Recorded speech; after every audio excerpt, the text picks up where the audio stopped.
Do you ever wonder what it really means to be human? That beyond the routines, the masks, and the daily hustle, there's a raw, messy, and beautiful reality unfolding right before our eyes. I'm Rick Watson, and this is Humaning, a podcast where I have honest conversations with everyday humans, and together we peel back the layers, dive into the chaos, and celebrate the magic of just being human. As you listen, notice how different parts of your story may appear in the story of others as we all just do our best to live, to feel, and to connect. Welcome to Humaning.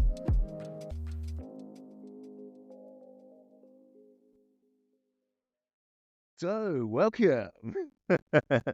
Luke Shipley, how the hell are you? How are you going? My best radio voice to start off. Yeah, How are you, bro? good. Yep, good. Thanks for hanging out. Yeah, it's a pleasure. It's a bit of an honour, actually. I was stoked that you wanted, to ask me to come on board and have a crack, and yeah, good fun. I enjoy it. Yeah. It's a good thing. So, yeah, I rate you highly as a person. So it's Sick. it's it's an honour to be asked. To be honest, Well, that's why you're it's cool. number 2.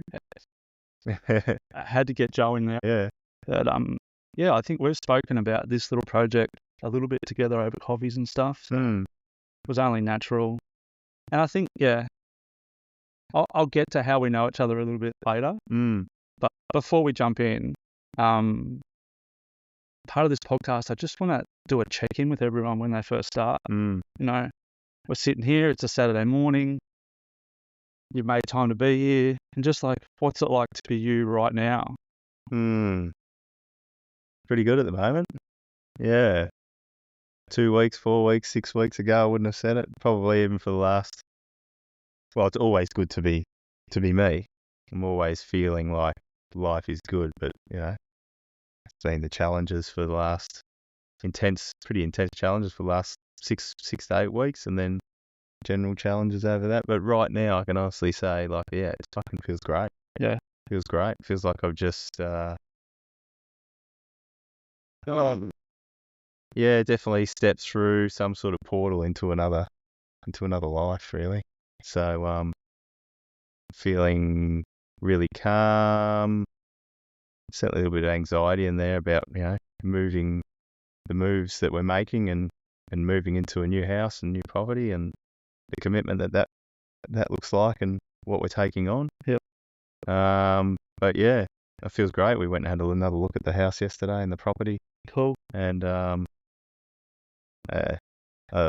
Clarissa was like, in the afternoon, her head was just blown, but mine's been blown for the last 6 weeks. So I went there and I was like, fuck, this is amazing. Blown in a good way. Blown in a good way. She's just like, how the fuck did this all come about? And I'm just like, it's been spinning my mind for the last 6 weeks. And I think just in the last week or so, I've really come to terms with it and settled with it and be like, cool, this is amazing.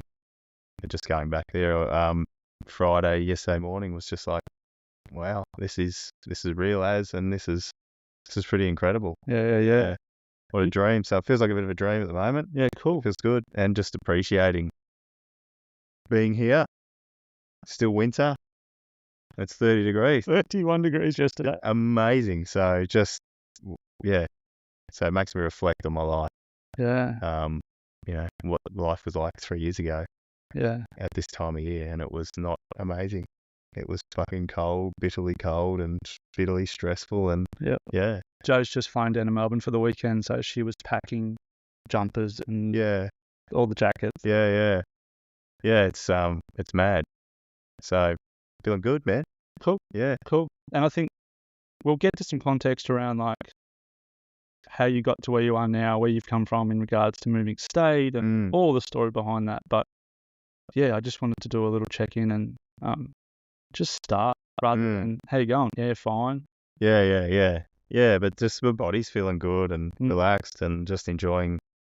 And I love the warmth, so it makes me feel alive, and I get to walk down the beach and go for a swim, and the water's cold, so my body's feeling good after a solid week of work, and having those sort of things at my disposal Yeah. rather than just having nothing, you Yeah. know.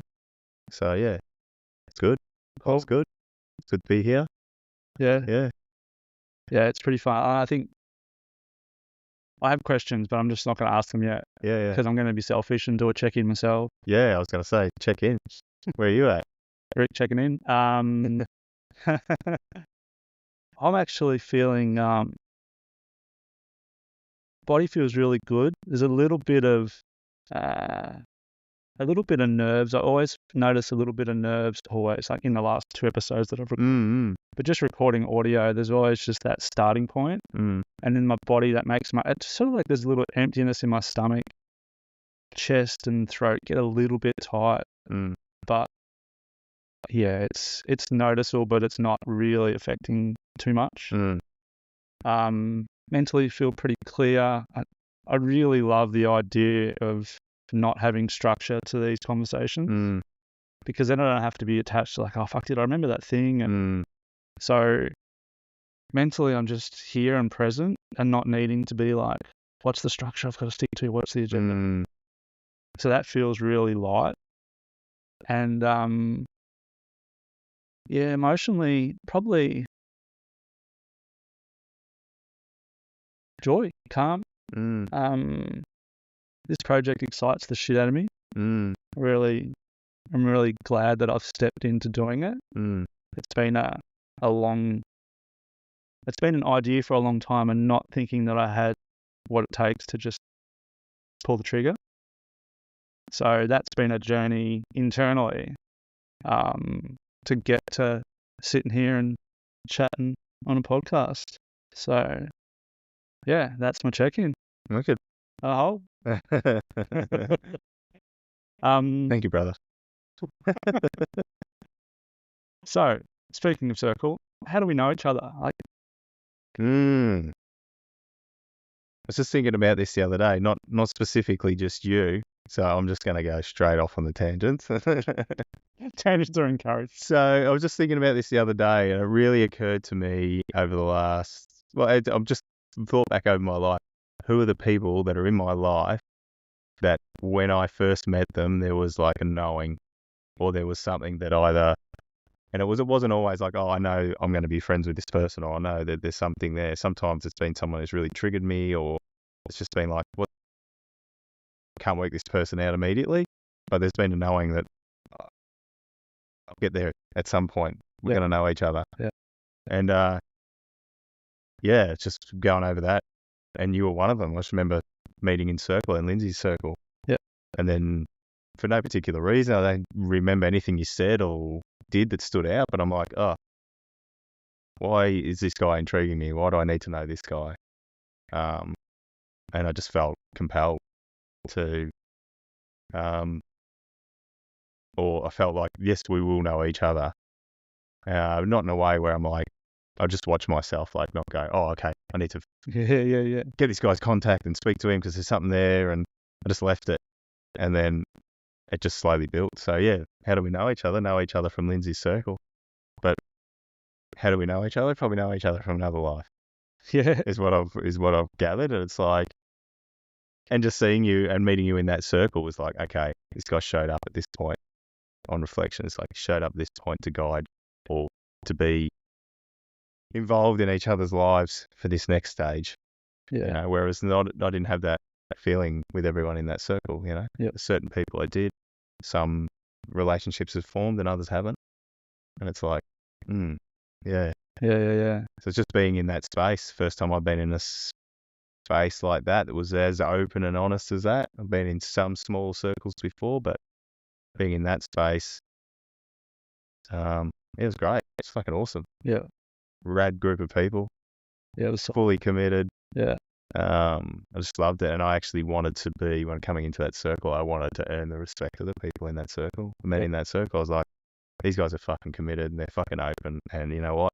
I've just walked in off the street, and I need to earn the respect here. Yeah. And that I feel came with just being fucking open and honest. So yeah, it's pretty funny. It's like we planned this, but we didn't. Yeah. Because I was thinking about that same question. And my version of that is watching you come to circle with your tradie fluoro shirt. And I'm like, oh, we've got a bogan on our hands with full judgment. Yeah. I'm like, this is going to be interesting. And then the freaking words that came out of your mouth, and again, I don't know exactly what they were, but I'm like, oh, this is exactly the opposite of what I assumed this guy was. Yeah, right. Yeah, So, cool. and it was the same thing. It was the word intrigue jumps because I feel pulled to some people, and the reason I was pulled to you is because you see people with a slightly different set of eyes than I do, Mm. and you see things that I don't see, and I actually love that in humans. Mm. I love how different we are and all the rest of it. Mm. So when we're sitting here and there's a man sharing in circle back in our old circle, I'm thinking of something, and then you speak, and there's something completely different that I've missed, and I'm like, oh, he's looking at that with a different set of eyes. Mm. And I've got a couple of people in my life like that, but only a couple. So I really value, and that intrigue has actually continued to, I think, pull us together. Like, we catch up for coffee and we have to clear like 3.5 hours. Yeah. Well, that's what Clarissa said then. She said, like, oh, I said, I'm going to a podcast to Rick. And she's like, oh, yeah, cool. That's awesome. So when we're back, I'm like, oh, no, 4 hours. We're going to get it takes about 4 hours to get to the absolute core of. Yeah. We have to start warming up at hour 2. Yeah. Yeah, and then I think since that circle, you've been a real support for me right before we even started my circle here in Melbourne. And then personally, there's like you and one other guy that I'll call when I need a solid man to talk to. And that's in the past I didn't have that. So it's fucking cool. Yeah. And I value it. It's been super important to know that I can call you anytime, want to chat, bang, straight on the phone, with anything, without judgment, without rescuing or fixing, just like, dude. And I feel like, without assuming that, that runs both ways, like I feel like it's a pretty open line. And I just appreciate humans in my life like that. And that's why, sitting here on episode 2. Yeah. Yeah. And then, you've been a big part of the circle here and all of that part of it. Yeah, it's cool. I don't want to piss in your pocket too much because it just sounds like it's Go for it. I got a big cup. No, but it is. I agree. I concur with what you said there because it feels the same for me. It's like that's the benefit I've reaped from being in men's circles, like being able to call someone. I've never had that in my life. Yeah. I can remember sitting in circle saying, hey, I'm going to do this, and everyone going, fucking go for it. And I'm like, what? Or I post something in the chat and everyone's like, fucking go for it, nail it, man, go for it. And it's just like that level of support I've never known in my life, and it was specifically from men. Yeah. So I agree. And it is, and particularly with our relationship, it's the same, man. It's just like, yeah, there's nothing that is off the cards. I can be as, kooky as I need to be, and there's not going to be any judgment.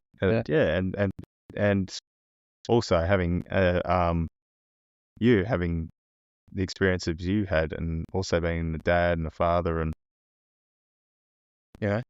growing up in a similar era, similar stories. It's just beautiful to have that open relationship. Yeah, it's cool. Nothing's off limits, and it's just a help.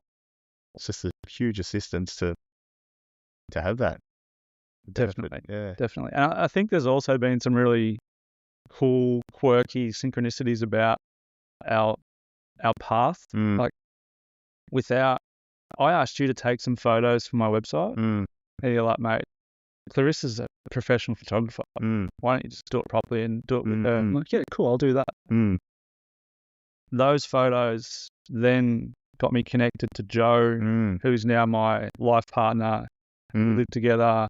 Has been a life-changing experience to me to be with her, and that was all just through this connection. Yeah. Like it can actually be really simple. Yeah. If we let it. Yeah. So yeah, with lots of those little things, we have sons of similar ages, and yeah, it's cool. Well, that's the benefit for me, is nothing feels forced. Yeah. There's no, I guess the judge for me of like a real, we could probably speak for not speak for 4 months. Wouldn't matter. Pick up from where we left off. Yeah. Like I got mates that are and this is going back to these people in my life where there's an absolute knowing. Like the people that I know, I'll know at 80, and probably won't even speak for 20 years. Yeah. Pick up where we left off, and they're the ones that I immediately knew there was some connection with. It's a recognition of something that we've been through in the past, or we're on the same soul's path together. Is the way I look at it. You know what I mean? Well, it's funny because I've been thinking about people I want to speak to on this podcast, and it's just that. Yeah. It's just the collection of humans that's slowly growing that I have that that pull towards that I actually want to speak to. So it's cool.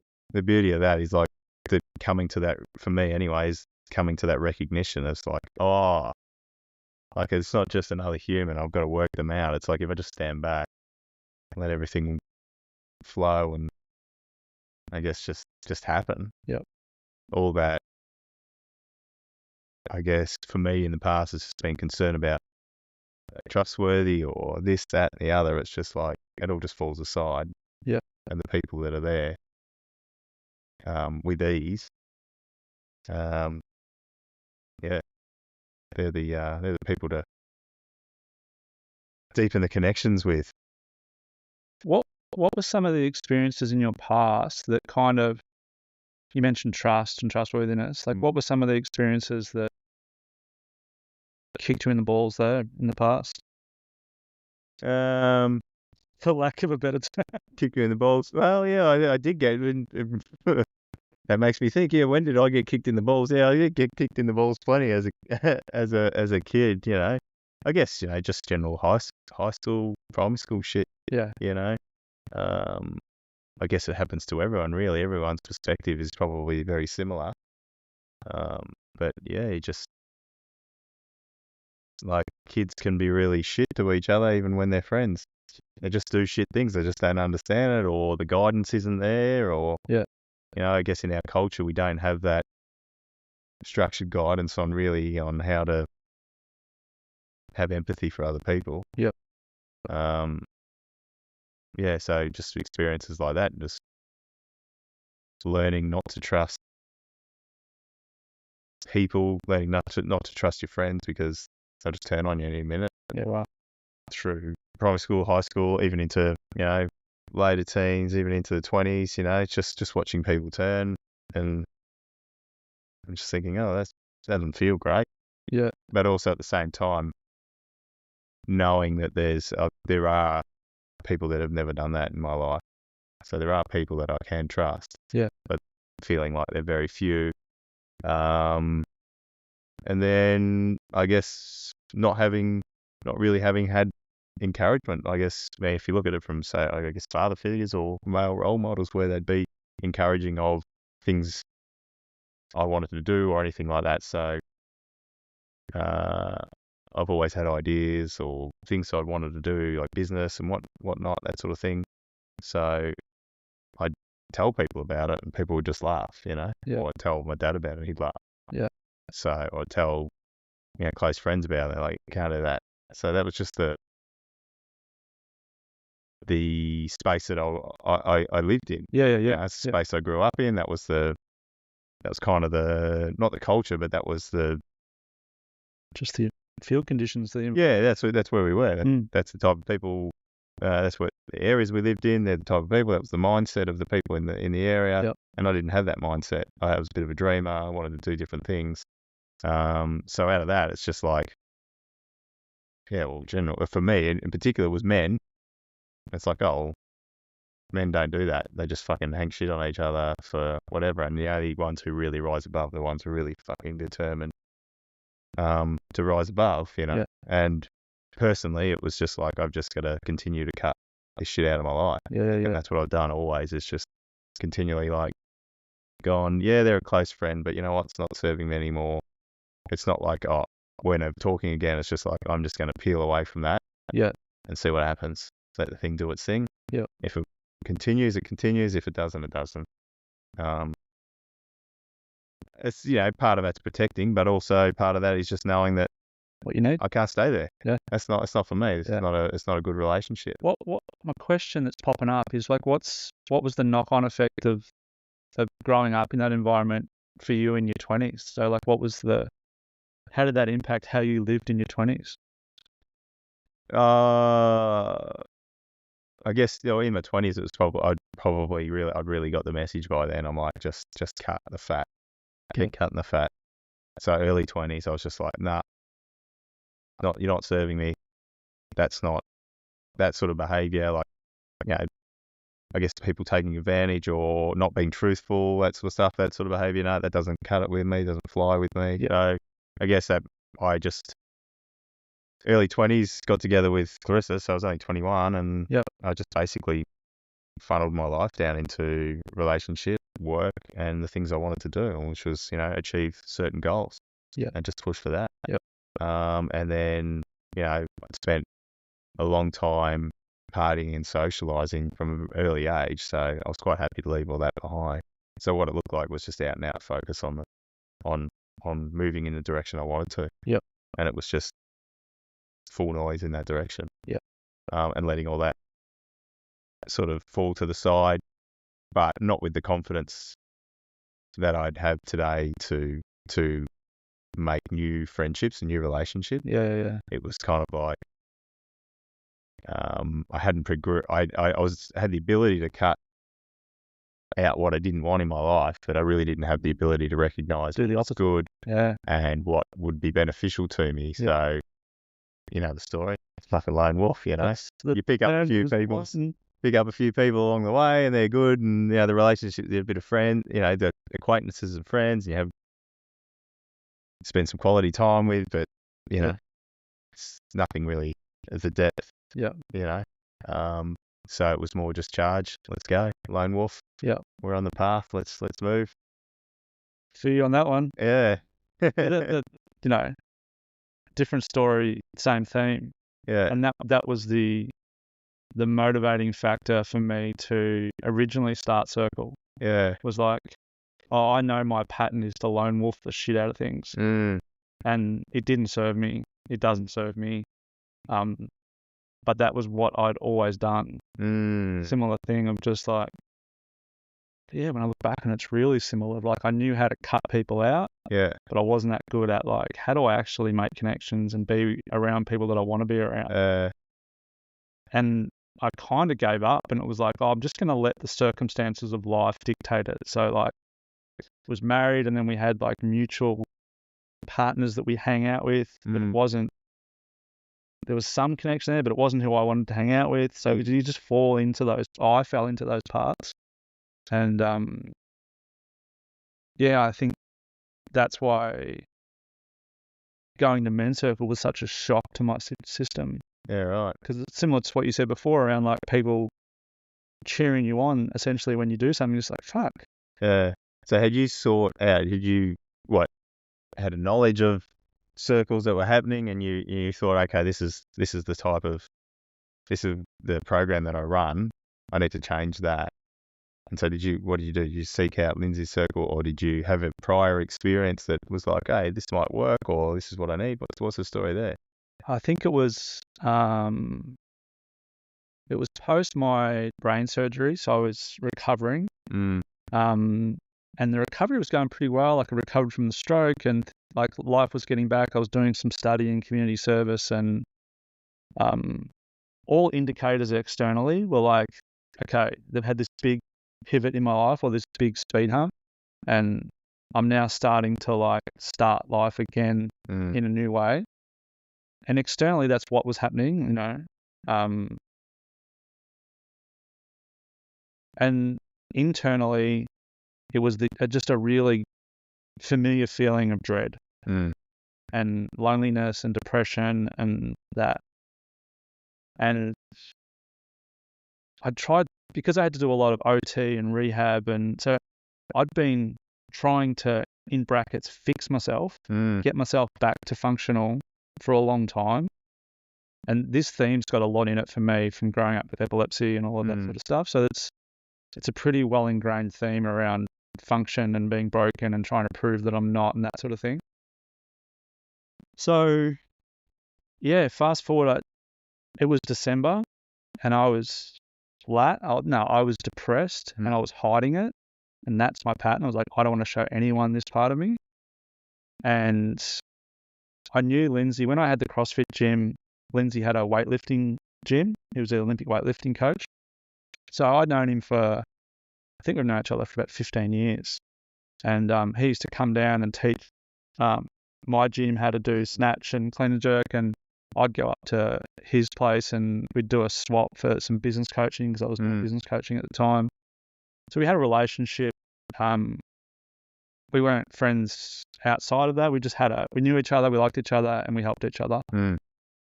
He'd pivoted and through health and breakup and a few things, and had been doing men's work for a few years. And I'd kind of been following it with one eye, going, I'm never going to do that. I will never do that. I can never see myself doing that.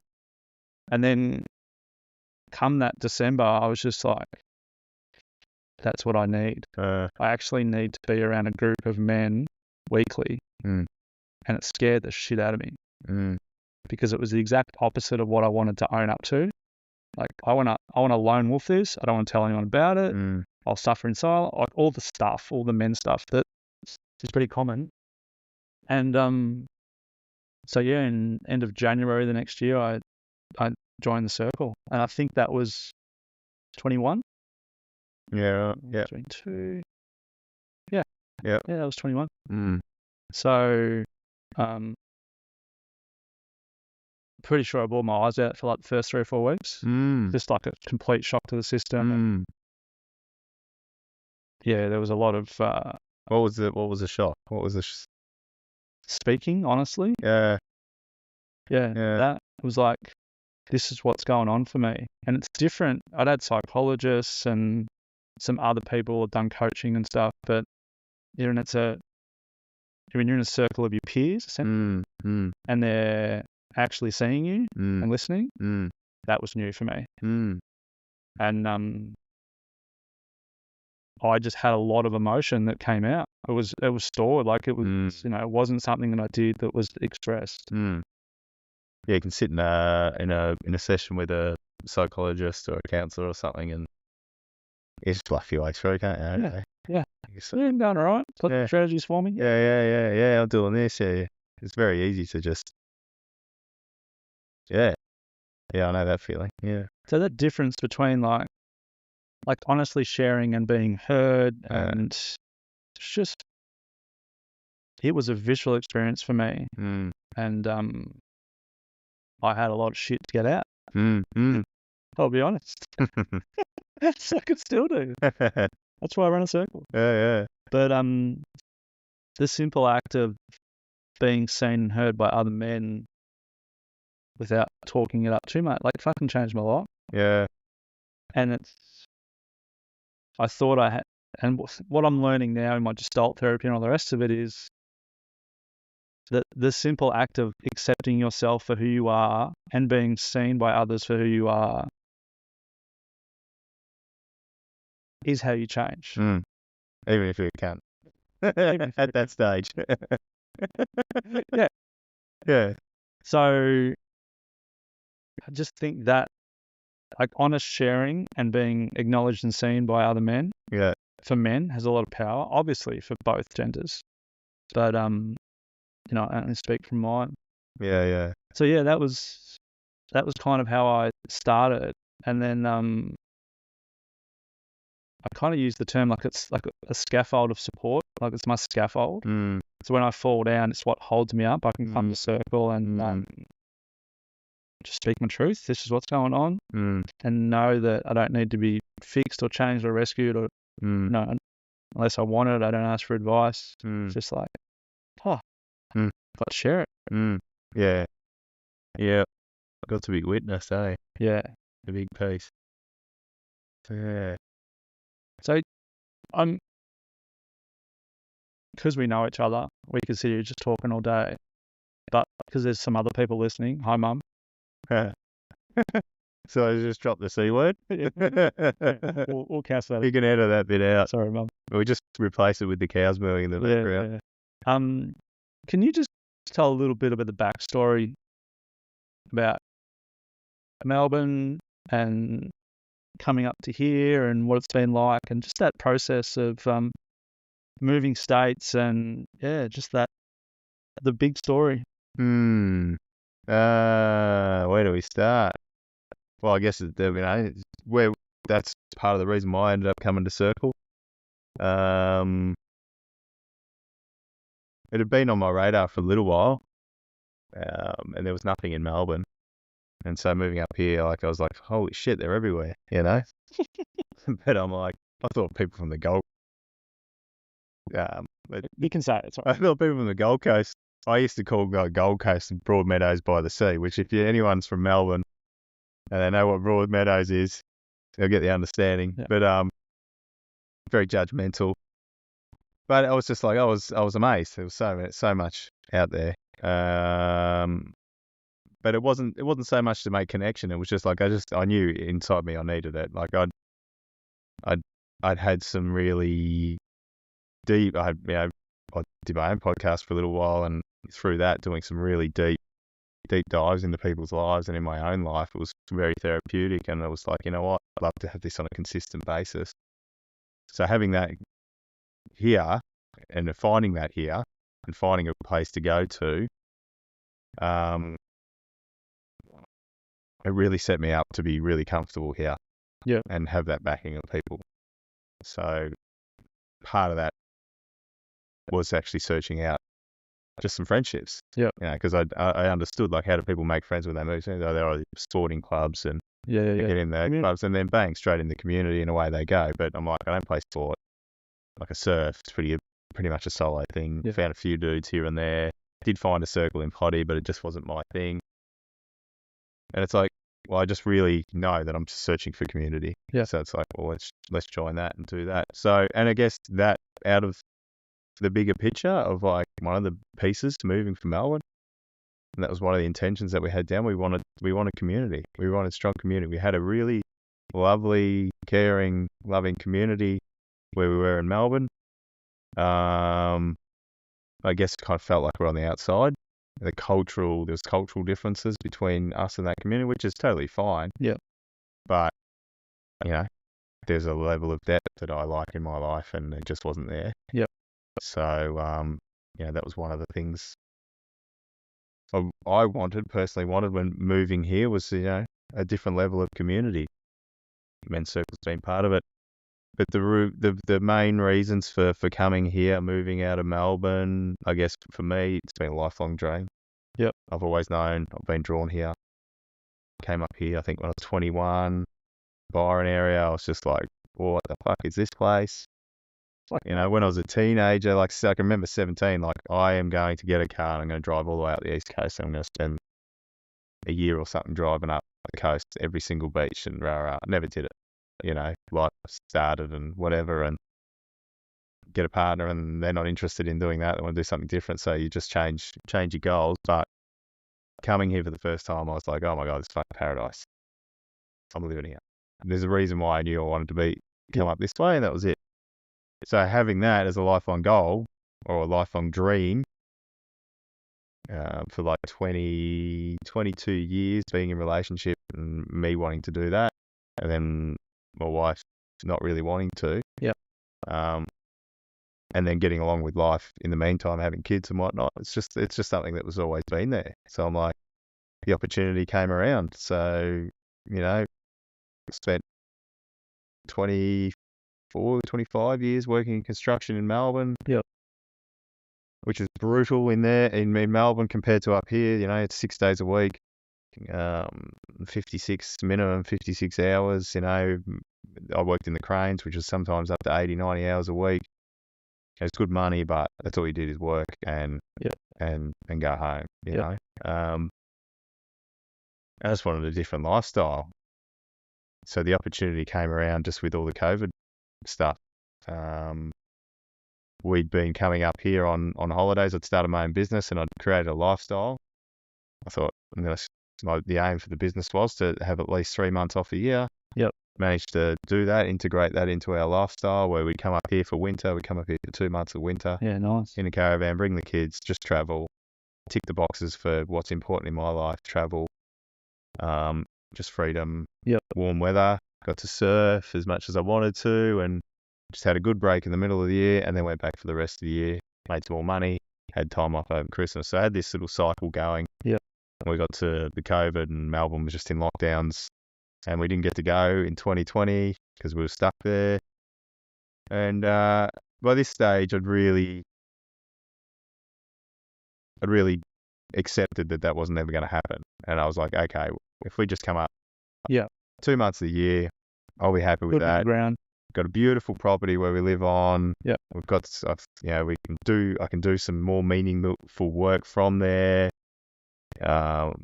Caretaker and custodian of it, and just really deeply embedded in that land and that landscape. And I'm like, okay, I can handle this. As long as I get my relief, good. Yeah. And so we managed to come away in 2021. Again, we snuck out. Just there was a small window of time where we could get out of the state. Got out of the state, travelled to Queensland for 6 weeks, and then we had to quickly get back. With border closures. Yeah. We were on Stradbroke Island, and they announced a fucking Southeast Queensland was going into lockdown, and I'm thinking, oh yeah, cool, we've got like 12 hours to get our shit together, and like in 4 hours time, I'm like, what the fuck? And I'm sitting on Stradbroke Island, planning how I'm going back in a few days, and sitting there in the sun, lounging around, and then I'm just like, 4 hours? How's this going to work? Quickly scrambling, and I was pretty well versed on all the lockdown stuff. I researched it all really well. I knew what I could and couldn't do. Yeah.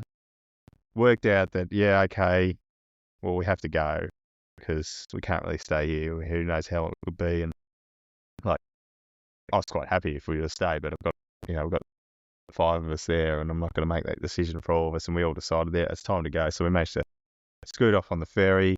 I knew where I had to get to. I had to get to Toowoomba before 8 o'clock. Yeah, right. So that I knew that I could get back into Victoria. It's like the Great Race. Oh, it was amazing. We got there at like 7:30.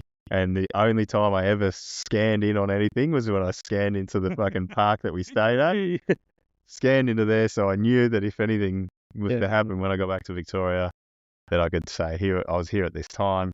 So it was anyway, from there we got up in the morning, fucking gassed it, and we had to get through New South Wales in 12 hours. So we had this crazy race back to Cannonball Run. Yeah, it was a full cannonball run, and we made it with 20 minutes to spare to get into Victoria. Yeah. Got back to Melbourne. It was fucking pissing down with rain. It was freezing cold. 2 days later, they're like, you're going into lockdown again. And I was like, this place is fucked. And then Clarissa said to me, she's like, you know what? I don't know how to do this anymore. This is bullshit. She said, I'm happy to move. Let's move. And I'm like, I just said, do not bullshit me. Stop and think about what you're saying. Yeah. Because if you're serious, this is going to happen. So don't say just as a knee-jerk reaction, come back to Melbourne and we're locked down and I'm not happy here, and have a think about it and then come back to me. Because if you're serious, it's going to happen. Yeah.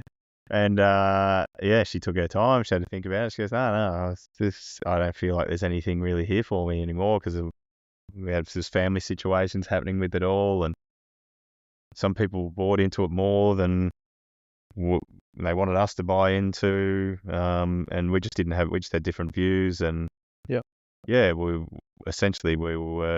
we had no family contact, even though they just lived around the corner. And Chris was like, no, I really love that lifestyle. I want to do it. And so I was like, shit, just sort of made a commitment to this place, I just accepted it, which is the old adage of, we say it all the time. It's like,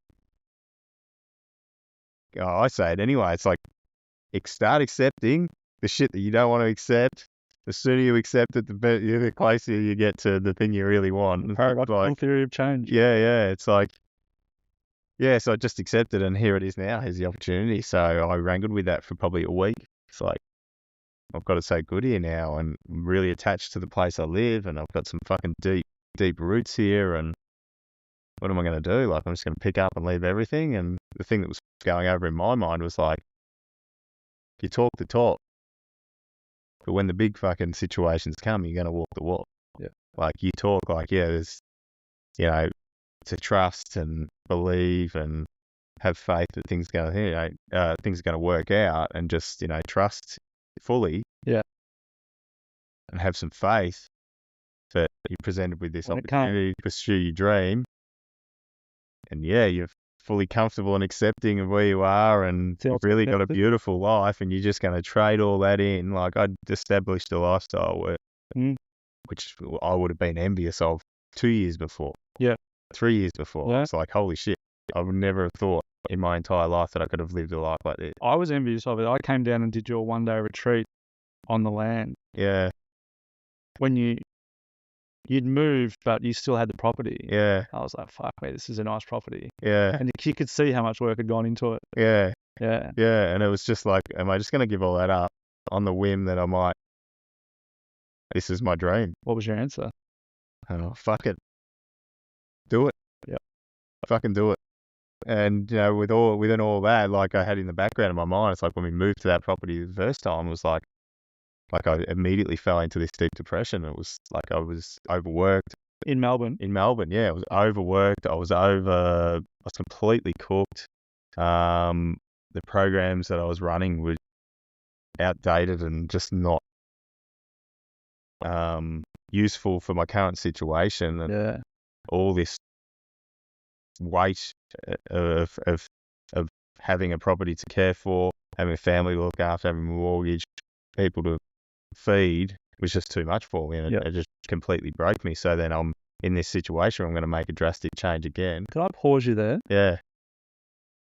In that situation, when the weight of everything is on you, how did you resource yourself? What did you do in that? What do you mean? How did you look after yourself? Well, I just didn't. Well, how I looked after myself is that I didn't work 10 hours a day. I worked 8 hours a day. I still worked the Saturdays. Yeah, right. Yeah. I took 2 hours off every day. Yeah. And I just saw a psychologist, and I did less. When did you start your meditation practice? That was like 4 years after. Right. Okay. Yeah. I thought they were a little bit more. No, I went through 4 years of trying to build myself back, and like having faith that I could get back to what I was, and I kind of did, but I still didn't feel like I was living, but I was just existing. Yeah, hanging on by through. It's got to be more than this. Yeah. This can't be it. Yeah. This can't be it. And I was suggested at the time that I meditate, and I'd done it a few times, and it kind of, ticked the box for that immediate session, but there's more too. The consistency is where it's at. So it wasn't until about 4 years, and I was just like, I can't. This is just no life to live. Like, this is just shit. It's the hamster wheel. Yeah. And so then I was intrigued by it, started researching more, and then just seeing some prominent people that I'd actually admired as people, as sportsmen in particular, like Justin Langer was. Yeah. I admired him as a cricketer and whatever, and then I found out that he meditated. I'm like, oh, that's something in that. Like, what I saw in him was appealing. I'm like, okay. So then I just got into it and went from there, and then that's just started everything. That was just the start of a whole new life. Yeah. Can I speak to that? Yeah. Because this is a part of you that really inspires me, and because I've had meditation and yoga practices and different things, mostly meditation, consistently inconsistent through my life. And what I see in you is that this is a pillar of your life that doesn't deviate. This is a not negotiable for you. And I take inspiration by how not negotiable this is and how much it means, the daily practice of that. I look at it with jealous eyes, but I also see it as an inspiration. You know, I've like been true to the course. Yeah. Yeah. Well, I've meditated in some pretty aligned, cool spots and had some amazing experiences. And I've also meditated next to on the top of the mountain at Bathurst while there's fucking V8 fucking Mercedes and that roaring past my ears at 5 o'clock in the morning. You know, it's just, it doesn't waver. Yeah. And it's for me. I think we've had this conversation before. It's part of, it's my understanding. It's part of being human. It's part of what humans have done. Not specifically a dedicated practice, but as humans, we've always had Stillness. solitude, peace, and stillness. And then with the yoga as well, we've always had the movement, either intentional. Well, it's always been intentional movement, whether it's ceremonial dance or whatever. Yeah. It's just that the yoga for me has been put into a form. It's a written form. It's been passed down, and it's really accessible. Yeah. The not negotiables for me are some stillness, and to reconnect with my body and allow my mind and my body to give them time to communicate. Yep. Give my body time to release what it's holding on to. Yep. Allow it to communicate with my mind better, and allow my mind that time of stillness to process what's either on my mind or what's in my body. And then through that process, it's just like observing everything. It's like, not doing that anymore, not doing that. That doesn't serve. Need to do that. Relationships, need to work on that, need to work on this. And this is the part for me. Yeah. Because like hearing you speak now, sorry to cut you off. Most people I work with want to do the opposite of that. They want to not feel, not emote, not have the full spectrum of experiences, push it away, numb, distract. Like we live in a society that's ripe for that right now. So, and this is probably underneath why I get inspired by you having the courage to sit in this no matter what. No matter how stormy the ocean is, you're there. And I think it takes great fucking courage to do that. You know? What part of it keeps you coming back every day? At the initial stages was the benefits, or how I felt, how it made me felt. So it was the benefits, the immediate benefits in the initial stages. I'm like, fuck, my mind, not during the process, but after the process, I can distinctly remember after the first few days, like jumping in the shower and going, I just had a shower without having 500 conversations with people at work and people in my life. And, you know, I felt the water on me. I was like, oh, fuck this. Oh my God, this is a bit too hot. This is a bit too cold. This is nice. I ate my breakfast. I'm like, oh, I can actually taste this. You know, I haven't just fought with 3 people that I've got to go and work with. And, you know, all that shit that just races through your mind that's there, that never gets processed, because you then move to the next thing. And so it just stays there. So having that experience of like actually being alert and feeling where I'm at that point in time, and then also reaping the energetic benefits from it, because that was what was really important to me. It was uber beneficial that I had more energy in my tank. Because I'm like, I've got to keep working. And that was a struggle for me. Like at the end of the day, I had nothing left. At the end of the week, I had nothing left. You know, I'd work all week. I'd spend all Sunday on the couch, and I'd get up Monday and do the whole thing again. Like, that's no life to live. And it's like starting to have that consistent practice. All of a sudden, I had energy left. I'm like, I had more energy. I was able to do things. I was able to spend time with the kids. Do things. So you see the knock. And I'm like, where's this coming from? This can't be from the yoga, or maybe it's just from the yoga. I always thought it was the yoga.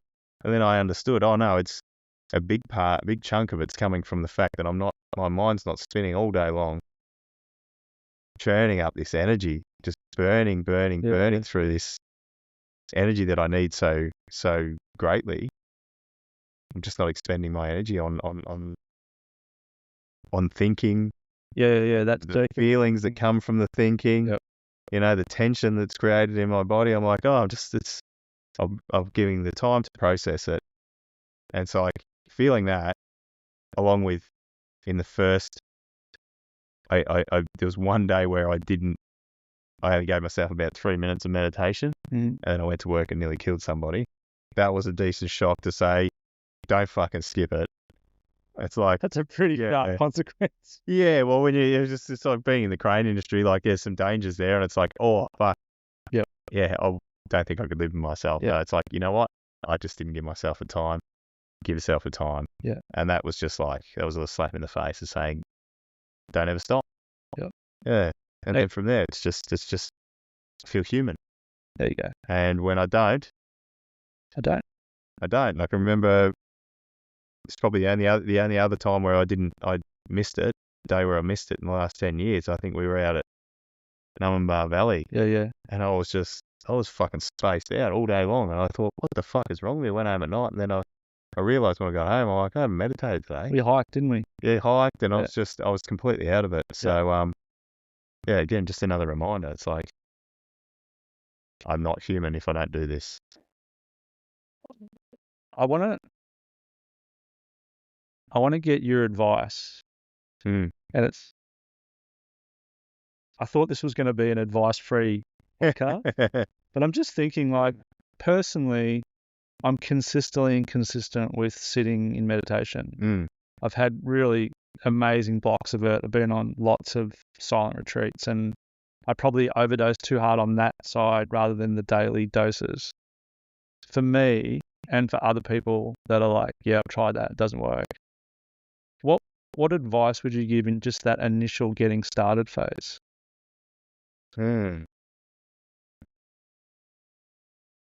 Question without notice, like, yeah. Oh, because I've been through the phases of like, you should do this, and then I've tried to work out how to, navigate it. So I always liken it to, it's like a micro habit, really. Brush your teeth. Yeah. No one leaves the house without brushing the teeth. So it's the best advice I give to people is to just start on 1 minute, 2 minutes, 3 minutes, whatever it is. Yeah. Start with 3 minutes. Yeah. It's totally achievable. Yeah. And if you can't do 3 minutes, do 2 minutes. And if you can't do 2 minutes, then you're really it would actually be harder to convince yourself not to do 2 minutes of sitting down silently than it would be to sit down silently for 2 minutes. You'd probably spend longer trying to convince yourself to do it. So it's kind of, I see that as like a tipping point. If you can start on a really easy number or a time frame, just do that, because the time it takes you to convince yourself not to do it will be longer than it is to do it. So that's where I point people. So start on a really achievable, easy number, and just start with something simple, like counting to 10 with your breaths. Like breathe in 1, out 1, in 2. In 2 minutes will be gone in no time at all. You're probably not going to walk away going, that did nothing. But at some point, there will be a change within you during the day, and you might just notice it. Yeah. And if you do notice it, then stop and think about what you noticed. And then if you can do, start with 2 minutes, 3 minutes, and just go, I'm going to do it for a week. And then when you get to the end of the week, go, I'm going to do it for 2 weeks. Yeah. And then when you get to the end of the 2 weeks, going to go, I'm going to do a month. Yeah. And then when you get to 1 month, you go, I'm going to do 3 months. And then when you get to 3 months, I'm going to do 6 months. So slowly, stretching it out, but it's a habit. And if we look at underneath this, what we're actually doing is giving ourselves permission to slow down. Yeah. Which in life can be the opposite. Yeah. So it's like, it's training a muscle that doesn't get trained very often. Yeah. And it's making sure it becomes a habit. Yeah. Because it's not about the meditation, it's about the habit. Yeah, fully. It's, how do I make a habit out of something that's beneficial for me? And how can I fit that in no matter what? Yeah. Whether it's 20 minutes or it's 2 minutes. Yeah. It's like, was busy the other day. I had to get up at 3:30, take Arch to Brisbane, and then go to work. All right, it's only 10 minutes today. And if I find another 10 minutes somewhere in the day, I'll do 10 minutes there. Yeah. But it's being flexible with it. People, what I've found over the years when I've spoken to people about it is they think it has to be so rigid. Yep. Because everything else in life is so fucking rigid. Yeah. Yeah. So then if I'm starting a whole new thing, I've got to be really rigid about it. It's like, no, don't just be rigid within, I'm going to do it every day. Yeah. And then just let it flow. Minimum not negotiable dose. It's a commitment. Yeah. And that's the biggest thing I've learned out of is commitment to yourself. Yeah. It's not about it's about what comes and what I can observe, the knock-on effects, but it's about commitment. Committing to a habit for me. I'm worth it. I'm valuable. I'm worth it. Yep. Yeah. And then everything else flows from there.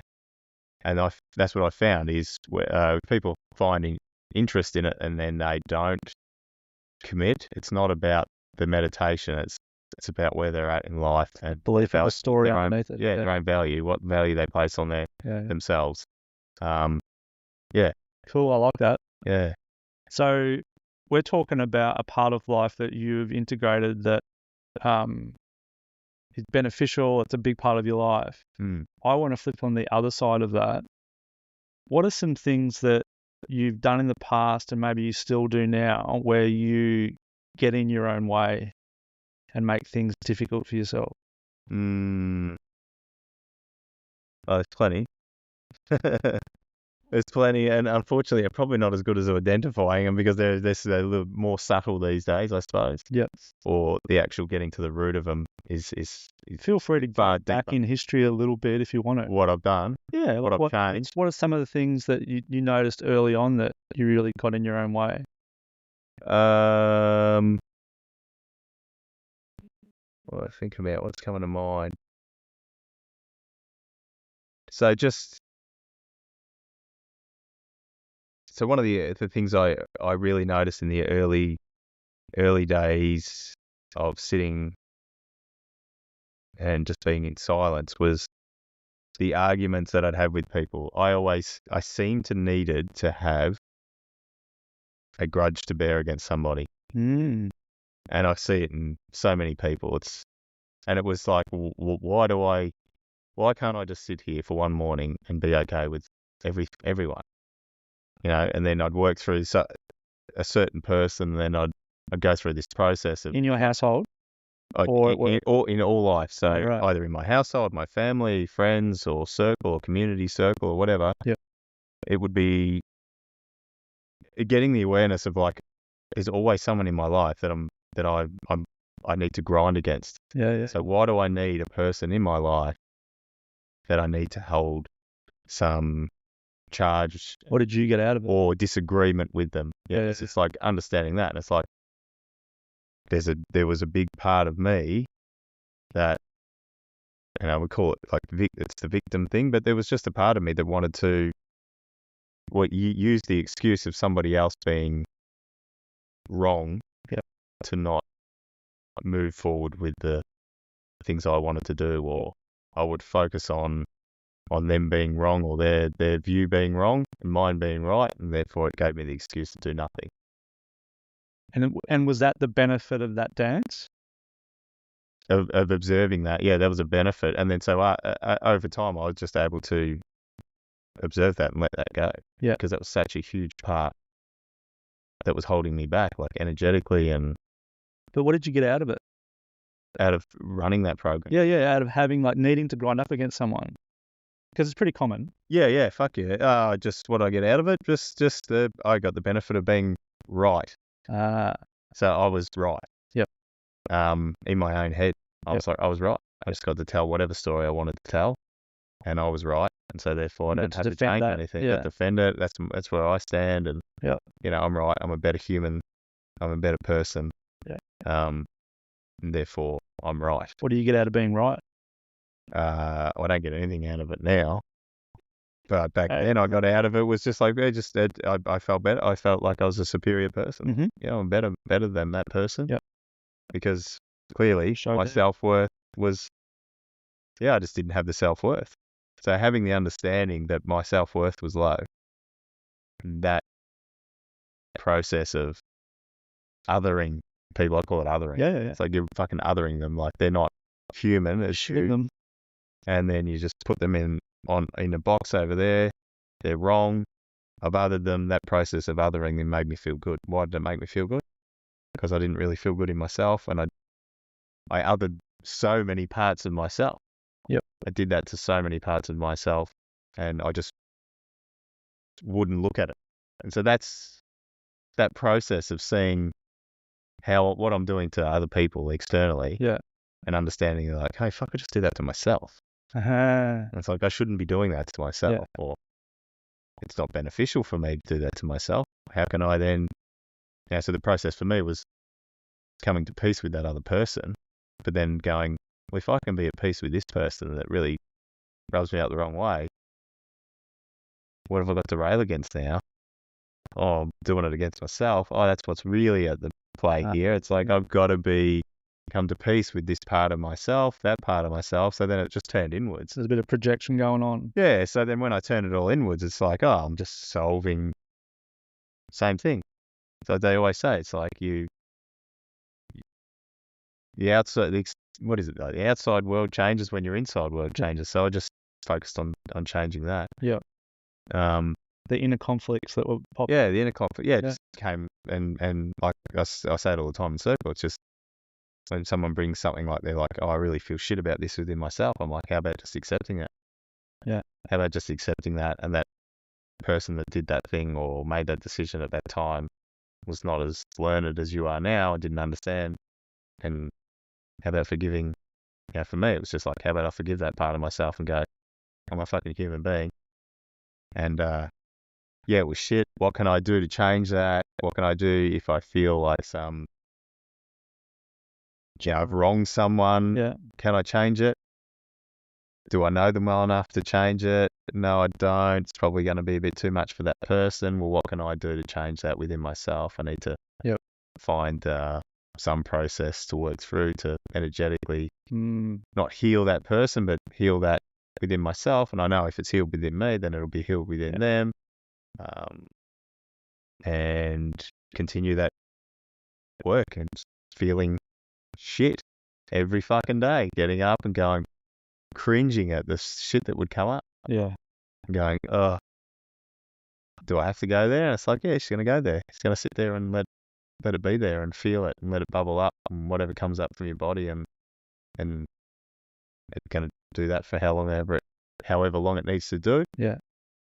Until it's dissipated, until I've come to terms with it. Yeah. So yeah, lots of things that I'm shameful about and had guilt around and horrible shit. Like, I was a cunt for a very long time. Sorry, to a lot of people. Sorry, Rick's mum. For a very long time, and it's not easy to realize that, and it's not easy to sit in it. Yeah, that's where the work is, isn't it? The shame of those actions. Yeah, and that's what I feel like. That's been the biggest improvement. Yeah, you can have all these realizations about yourself, but if you're not willing to understand what I feel is in those states, most people walk around saying, I'm right, or I felt, I'm right, I'm a good person, I've got to convince myself I'm a good person, man. That's Therefore, everyone else is shit. Yeah. Or they're shit, they're good. But it's like, no, everyone's shit, and everyone's good. Yeah. And I'm shit, and I'm good. Yeah. If I can accept that I'm just a fucking human being, and just allow myself to feel shame and guilt and all that sort of stuff, and just feel it. Let that part in. Let it be there. And then, so I don't know where we go. So I'm curious with that though. Just linking it back to your sitting practice, your yoga practice, because there is some parallels around the ability to sit in discomfort. How do you think your meditation and your yogas assisted you into sit in those uncomfortable feelings, experiences, all of it? What it's done is made me strip everything back. So it's allowed me to be aware of all the places that I hide, and the things that I do to hide those feelings or those circumstances. And it's also highlighted all the things even down to the food I eat that makes me feel shit. Yep. So I would wake up, go through the practice, and I'm like, I feel like shit this morning. Well, what did I eat last night? You know? Yeah. And then from that might stem a thought of, oh, fuck this person. It's like, well, hey, if I eat that, I feel like shit. And when I'm feeling like shit, I feel some anger and resentment towards this person. It's like, that correlation. I can see the link from not feeling great to then feeling shit within myself, my body feels shit, to then projecting that out onto somebody else. So creating the link to that. I'm like, is that real? Let's sit with that for a couple of weeks. That's fucking real because I've changed what I've eaten. Now I'm feeling good and I don't feel so bad about that person. Yeah. And so what's... at that point right there yeah. is super important. Yeah. Like the impact that just our general life can have on our human experience, our emotions, how we interact with other humans. Yep. Maybe you're just fucking hungry. Yeah, exactly. Maybe you didn't sleep. Yeah. You know, I hadn't slept. So that's, I can then forgive myself and I can say, fuck, I said the wrong thing there. Yeah. Like, you know what? I'm actually just tired. Yeah. I apologize, and I can apologize because I can accept that I'm tired and I can say, hey, I really apologize for what I've just said or how I've just behaved. Yep. I'm fucking tired. Not asking for your forgiveness or anything, but I'm just letting you know that's where I'm at. And if I can let you know that's where I'm at, I can be comfortable with myself because I didn't just hide over in the corner. And you owned that shit part. I owned it. I'm telling you, I'm standing up. I'm being mature. I'm apologizing. And then I can move on. Whether you move on or not, it's not my decision. Or I can move on because I've owned what I've done. I've been responsible for it. Yep. I've made amends and I can move on. So what was the question again? I have no idea. Yeah. But because it was a good one. It's like, so many things, but it was. No, I think there was just around the link between your practice and the ability to sit in the uncomfortable feelings and be with them rather than push them away. Yeah. So stemming from that, obviously seeing all the minutiae that exists in my life and how that plays in, it's been, okay, I need to strip that out of my life. So I'm like, what am I stripping out? I'm stripping out cigarettes. I'm stripping out alcohol. I'm really observant of all the things, the crutches in my life, where I'm going to. I'm like, all right, what happens if I pull that out? So it's just being incredible. It's almost sadistic in its nature because it's like becoming more and more uncomfortable. So I think we spoke about it in Circle maybe a couple of months ago, and one of the exercises we did, it's like, and where do we sit with being uncomfortable? And it's like, I am so comfortable with being uncomfortable that it is so fucking uncomfortable. It's sadistic because it's just a spiral that I keep getting. So it's like, where am I hiding? All right, let's get rid of that. What does it feel like to be like that? It feels shit. And then in a couple of weeks' time, it feels great. So, okay, no, I'm not going back there. And so I understand, it's really given me an understanding of like the yogic philosophy of this purification of your body and this purification of your soul. Because yes, all these things, the food, the drink, the lifestyle stuff, you hide. All of it. You hide. You keep hiding. You keep hiding. You keep hiding. It's like, if I can strip that back, where am I not hiding? I've got nowhere to hide. That feels uncomfortable. That feels really scary. But on the flip side of that, the general day-to-day life feels so much cleaner and clearer and calmer and lighter. And you still have your ups and downs, and they still get really high and really low. And like the last probably 18 months has been really fucking difficult, but and I've been stripping away more. And there's an impermanence to it though that because you're zoomed out. But had I not done that, what would have happened? Had I not had that practice of what would have happened? Who knows what would happen? It certainly wouldn't have been. It wouldn't have turned out the way it has. Knowing yourself as you do, what would have happened? It would have gone really shit. It would have been the way I live without these practices in my life. And I can honestly say it with all honesty, is like, it's really shit, and I can be nasty. It doesn't mean that I'm not, but all I have to do is look at what my life was like 10 That 10 years shadow side comes out. Eh? yeah, 10 years ago, and I'm just hiding and blaming other people and being a victim and feeling like shit every day and blaming the world for my woes. It's like, and who knows what comes from that? Like, anything can come from that. Relationships deteriorate and all that. And I'm like, no, I've got to keep going. So there's days where I'm like treading water, going backwards, getting nowhere. What's the point of this? So then there's also like, I think I've come a fair way. Yeah, that's the thing. And I've been loading my bucket up consistently over the last 10 years, and to a point where my capacity now of just normalness would have just so different, just thrashed me back in the day. Yeah. So yeah, I think that's an interesting part, because it's like sometimes we can get so focused on where we want to be, we don't actually realize how far we've come. Yeah. Like the little checkpoints of, I used to be really shit at that. Yeah. Yeah. And one thing that was floating in my head as you were speaking was just around awareness, because I kind of see awareness three ways. There's like the awareness of after the fact, of like looking back and going, I did that thing. There's awareness in the moment when you're like, oh, fuck, I'm doing that thing. And then there's the awareness of the conditions are changing to lead to the thing. Yeah, yeah. Do you know what I mean? Yeah, yeah. Feel a little bit of anger in my body. I can notice I'm getting short with my kids. Like, so what I see in you is like that tickle. It's like the little signs, the little whispers that are impacting potentially what's going to happen. And you're at a level where you actually read those and react to those, rather than being in the looking back in hindsight going, fuck, I messed that up. Well, I'll still do that as well. Yeah, we all do that. Yeah, yeah. Well, it's like I used to look at it from like, what step of the ladder you're on. Oh, yeah. Like, are you down here on the ground? Because that's where I used to live, on the ground.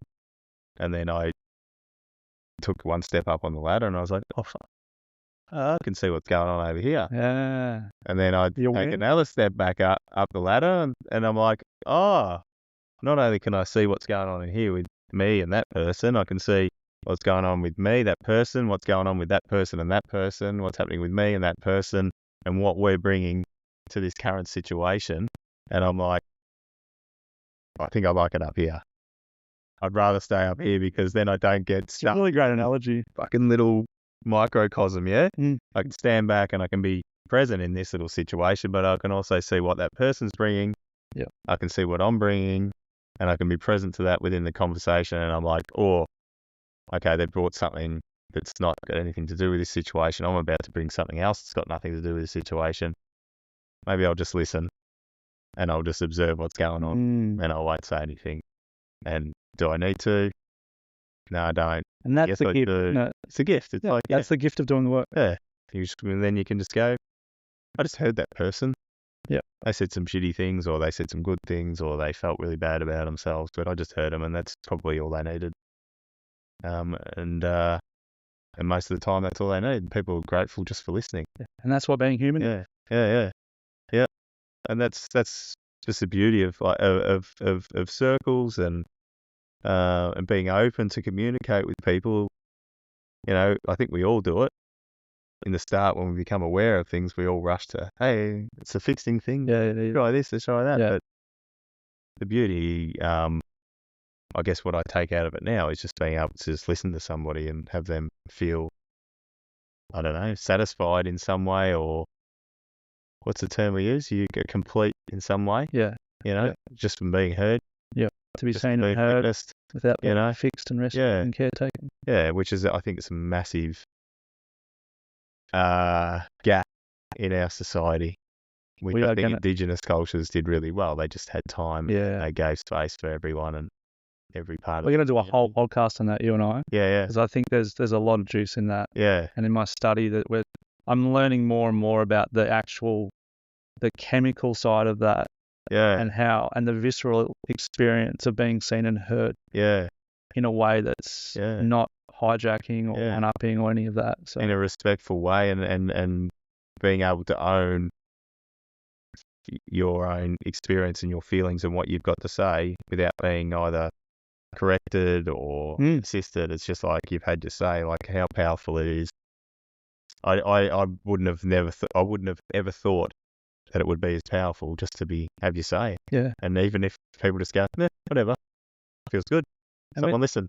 We've been playing with that in Circle as well. Like this last term or even term before, this idea of instead of giving advice, can we share resonance? Like what really spoke to you about that man's share?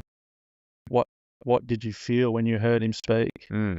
Rather than, I've got an idea that might help you. Which is so powerful because it's so fucking present. Like, especially for men. I know what would help. It's the same, yeah. It's just like, no, I'm just going to bite my tongue. And there's times in Circle where men ask for advice, but we make that part of our code now. It's like, if you want advice, you have to explicitly ask for it. Yeah. And I think that's starting. We're starting to see in that environment, in that circle, the power of just being heard. Yeah. And it's cool. Yeah, it's very beneficial. Now we could talk for 4 hours, and we probably will, but I want to try and keep these under an hour and a half. So my goal with this podcast, don't worry. My goal with this podcast is just to have humans that I want to speak to over and over and over again, because the stories keep coming. Yeah, cool. But so there's lots of stuff that we haven't covered, and that's completely fine because we will. But one thing I do want to finish on is like, there's been some exciting stuff happen in your life in the last couple of weeks. And it's been a long road to get to these couple of weeks. And I just want to check in and see, like you mentioned it in your check-in about that part of life. And just to give a little bit of context and what this situation means to you right now. Yeah. Well, we've it's a super exciting time in my life, and it's been, the word I use is harrowing, because it's just brought up so much stuff from my past, and it's almost identical process we went through. We just bought a property. The land size is almost identical. The process again is unusual. It's just not it was not a standard go through an agent sort of thing. It was an agreement, personal agreement. And the weight of buying our place in Melbourne that we did 14 years ago, and what happened after that, like falling into depression immediately because I was so cooked, that all came flooding back. And it was like, holy fuck, have I got myself through this? Can I do this? Yep. You know, and I put myself under a lot of pressure. I wasn't working, and I deliberately did that just to see, like, you know, it was just a little game of trust. Like, what would happen if something came up and I wasn't working, you know? And then I was like, you know what? I got myself. I'm going to, I'll make it happen. Yeah. We'll find out how it happens. So, again, being uncomfortable and deliberately being uncomfortable and observing the things where I find my comfort and where I hide. So, you know, one of the things I found comforting was having a consistent wage, and that money gave me the comfort to hide. Yeah. Whereas this time I didn't do that, and I was like, balls to the wall, got to get this thing done. So that's the experience I've gone through, and it's just, it's flooding back all the experiences of 14 years ago, what it felt like to be in deep depression. Yeah. But also observing all the ways I try to weasel out of things, and how I can get really grabby, and how I can make this thing work and really force things and control things. All right, now I'm under pressure. Right, let's fucking control the shit out of this situation. Let's work hard. Get in there, smash it. It's like, how about we just do it the opposite way, and just all that energy that I'm hiding, all the stuff that I'm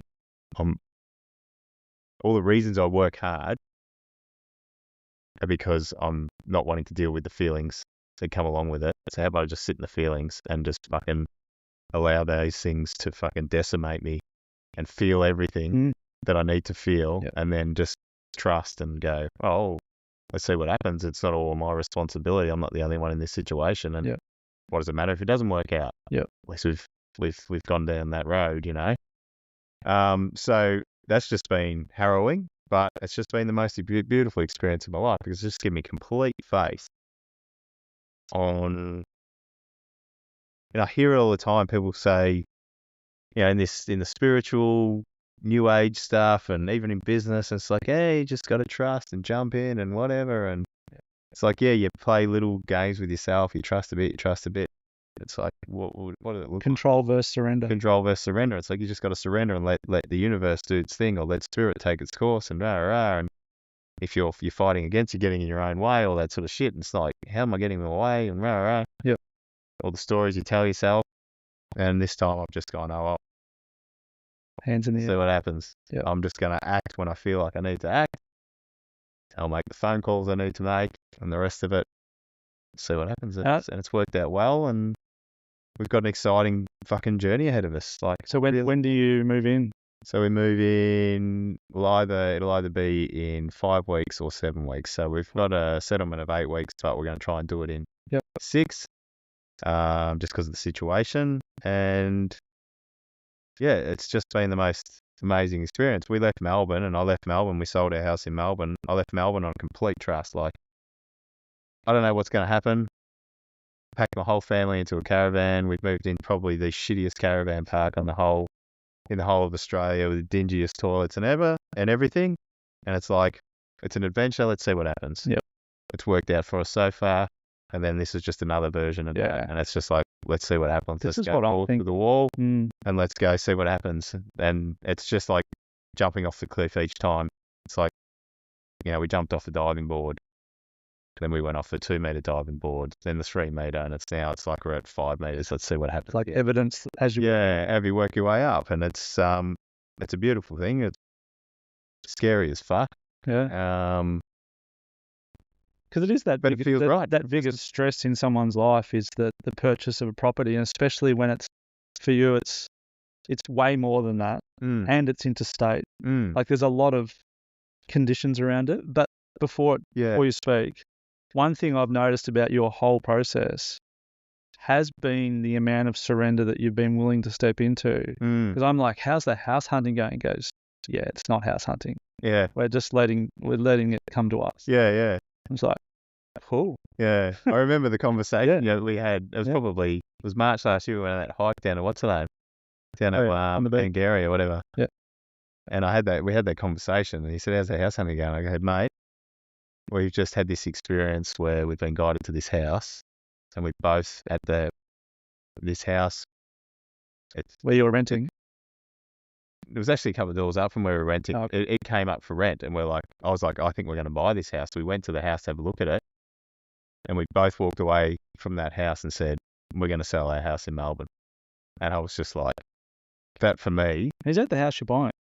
It's actually one door closer. Oh, right. But what happened was we went onto that land, and we both got this is the beauty of it. We both got the whispers. You need to move. You need to sell. You need to sell now. And because us being able to sell, having the money in our account gave us the ability to make the offer we made, which allowed us to get the house. If we hadn't have sold, because my ideal at that stage was keep that and have one up here, and then work between the two and run both. Yeah. I was fucking fooling myself, but I just was adamant I was never going to let it go. Like, I felt so guilty about letting that go and giving it to somebody else, and I had no trust. But we both walked away from that house. I remember saying it to you. Well, now it's not that house. It's the house next door. It's one closer, and it's even better. Yep. And it just came up out of the blue, and we were, we'd been told we were going to buy a house at this exact period of time, and we're like, there's nothing on the market. And then it was like the day we switched into, it was cancer season. We're told in cancer season you buy a house. Get a phone call on the very first day of cancer season from the neighbour saying they're selling the house next door. Private sale. Well, they're going to go through an agent. This is how much they want for it. I'm like, well, it's not going to happen. Yeah. I'm like, but I'll go and have a look anyway. I'll entertain the thought, and I'll go and whatever. And then it just became, it's my belief, other people, there's other entities at play. There is a greater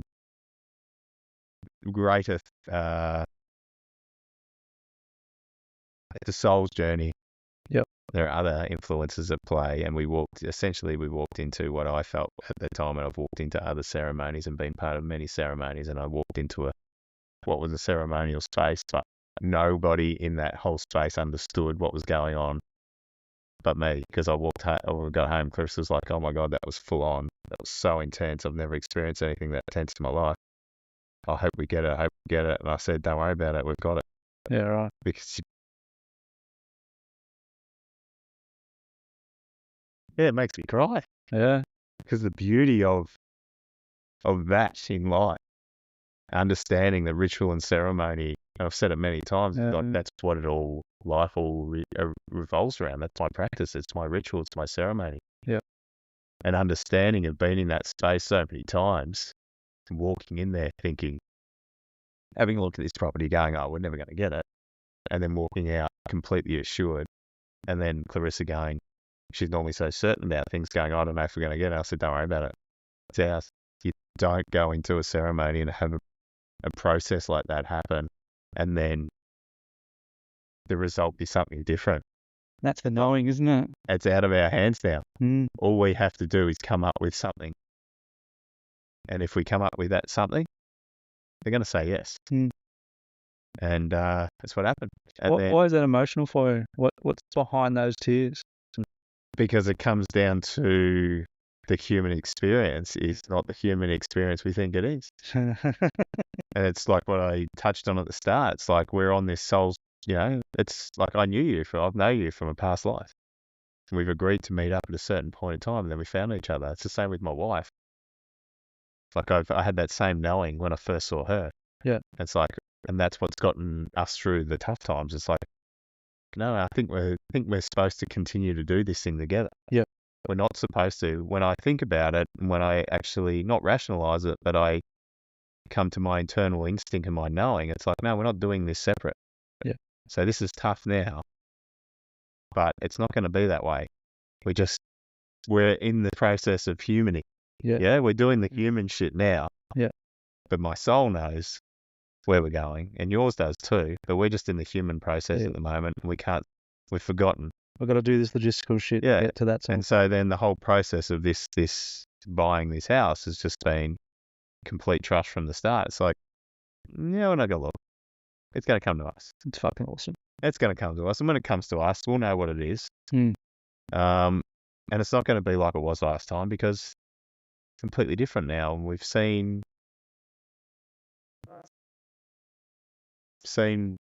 I've just had a different understanding. I've got a different understanding of what the human experience is. Yeah. Not meat bags running around. It's souls inside meat bags doing the best they can. Mm. And seeking out the other ones that are on the same path. And I don't like using quotes, but that's something I've been listening to lately. I've gone back to revisit is like some of the Ram Dass stuff, and it's like we're just walking each other home. Yeah. And that's what it is. It's just like, we meet these people and sitting around the fire. Yeah, sitting around a fire, and now I feel like I'm at this different tipping point in my life. It's like I'm at this stage, and I've now met my soul's tribe. I had my family, immediate family life, the family I chose to come into, the experiences I needed to have to then meet up with my soul family, to then walk that rest of that path home, to really integrate what I've learned and the assistance that we get from each other. Yeah. You know? And if that's not fucking exciting, I don't know what is. Yeah, it's crazy. It's crazy. Fucking crazy. I just see it everywhere now. I see people's souls, and then this whole experience is just, again, really what it's done is it's cracked my heart wide open again. Yeah. That's what it's done. It's cracked it open, and I now can move forward understanding why I felt all these other things and I've had all these ups and downs in my life, is because my heart, I've been through situations where my heart has cracked open and I've just not known how to handle everything that goes along with an open heart. Yeah. And so I've immediately just fucking shut that down. It's like, this is too difficult. I need to just work and focus on something else, and then I don't feel all the feelings. But the feeling of the feelings is what you're supposed to be doing, because with an open heart, that's how I feel anyway. That's how I'm navigating my life. I feel like we could, in a proper way. We could wrap the podcast series there. That sentence. That's it. Yeah. So that's what I feel. That's the beauty of it. That's why I choke up for it, because it's like, in those moments, I realize that I'm fucking powerless. Yep. and how good it feels to be powerless Mm. because I actually chose to have this experience. And, you know, my humanness gets in the way of that. That's what gets in my way, is my humanness. Yeah. Being a human gets in the way of everything, the beauty of it. You know what I mean? Yep. Yeah. And having the But realization. less and less. Yeah. Mm. Having that realization that that's what's getting in the way. It's like, oh, okay, cool. Yeah. That's what I need to do. That part of me that needs to control. Yeah. So, yeah. So it's a fitting end. Yeah. Feels fucking great. Cool, man. Yeah. It's an inspiration. And it's just I always get an energy of being around you, especially one-on-one when we get to speak like this. Mm. And I'm fucking stoked that we always laugh having coffee that we should have a podcast. Yeah. So now we've officially recorded one. Awesome. Been great. Yeah. Thanks, brother. Yeah. Definitely going to get you back. Yeah. And I feel like because we feel so connected and we know each other so well, we literally just jump on like today and just go, all right, what's going on? And I think that's, hopefully there's value in that for other people, but to be honest, there's value for me and there's value for you. Yeah.